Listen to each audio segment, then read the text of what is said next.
Hi everybody, it's Honest John again. When Vladimir Putin holds a press conference in Russia, it doesn't work like the press conferences we have here.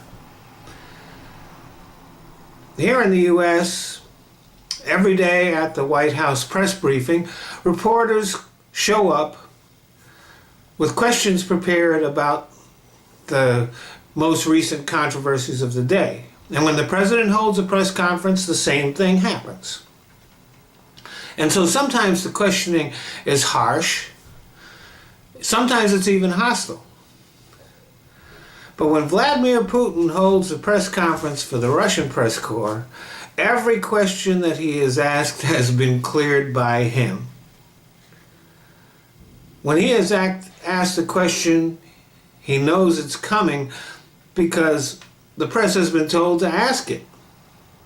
If you're a reporter, you get to ask one gotcha question, because the next day you will be found in a dumpster in Moscow.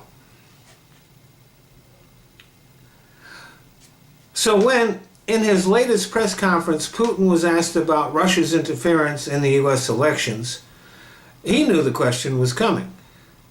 He could barely keep from smirking as he issued his non-denial denial.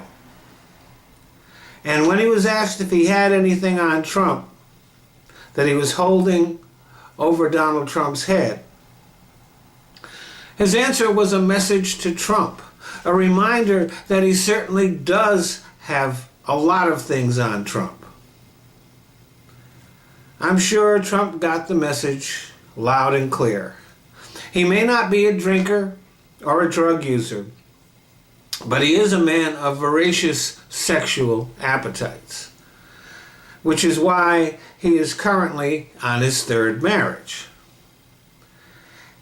And the FSB, which used to be the KGB, has sex workers on its payroll. And they send them out to compromise foreign visitors who are maybe influential in their company. Trump, being a billionaire, would be considered one of those. So Trump didn't have to go looking for a prostitute. He didn't have to pay a prostitute. One of them just showed up at his hotel room. And Mr. Trump, not being a man of incredibly deep thought, didn't give it a second thought that a woman would show up at his hotel room. So there's no doubt that there is a Donald Trump sex tape in the archives of the FSB in Russia. But that's just the beginning of what Putin has on Trump.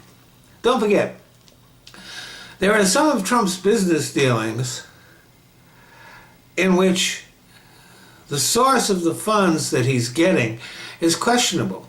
Comes from the Russian mafia, Russian organized crime. And Putin knows all about that too. It may not be known to Congress, it's not known to the American people, but Putin knows. So as Donald Trump's presidency unfolds, he will do things that will appear to make no sense, things that will compromise our national security. And he will do those things because Vladimir Putin wants him to. Thanks for listening.